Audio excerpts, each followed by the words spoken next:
Sa ospital na uwi ang masayasa ng Christmas party sa isang eskwelahan sa Lianga, Surigao del Sur nitong Biyernes.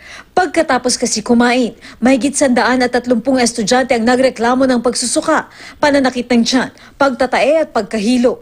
Ang itinuturong sanhi, ang handang spaghetti sa party. May ilan naman daw na kumain ito pero hindi nagkasakit. Nakalabas na sa ospital ang lahat ng pasyente. Sinusuri pa ng mga otoridad kung ang spaghetti nga ang sanhi ng kanilang pagkakasakit.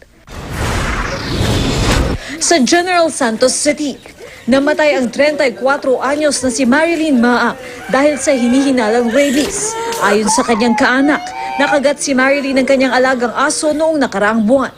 Namatay ang aso matapos ang isang linggo.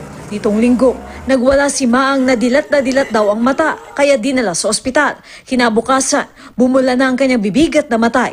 Inaalam pa kung ito ay kaso talaga ng rabies. Patay naman sa pamamaril si Senior Inspector Porferio Gabuya, ang Deputy Chief of Police ng Gihulngan Police sa Negros Oriental. Tinambangan siya ng riding in tandem sa harap mismo ng police station kaninang umaga. Agad nakatakas ang mga salarin. Hinala ng mga pulis, mga miyembro ng New People's Army ang pumatay kay Gabuya. Sa Cagayan de Oro City, hinalughog ng mga otoridad ang mga bahay ng 3 hinihinalang tulak ng droga sa barangay Lapasan. Mahigit 300,000 piso ang halaga ng hinihinalang shabu na nakuha sa mga bahay ni Jerry de la Concepcion, Ruel Daguplo at Kenneth Sazon. Ineresto sina Daguplo at Sazon na nahaharap sa reklamong paglabag sa Comprehensive Dangerous Drugs Act. Itinanggi ng dalawa na galing sa kanila ang mga droga. Tinutugis naman ang nakatakas na si Concepcion.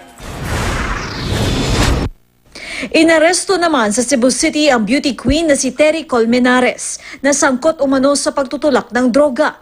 Nakuha sa kanya ang mga pakete ng marijuana. Tumanggi namang magbigay ng pahayag si Colmenares. Sa Narvacan, Ilocos Norte, bigay na bigay sa pag-indak ang mga kalahok sa street dance competition sa Bagnet Festival. Suot ang makukulay na costume habang sumasayaw. Ibinida ng mga kalahok ang kanilang ipinagmamalaking bagnet. Doble-doble, triple-triple at lahat ng preparation ginawa na po namin para sa best namin na mag-champion elite po dito sa street dancing. Nakaka-proud maging Narvaqueño. Katrina Son, GMA News.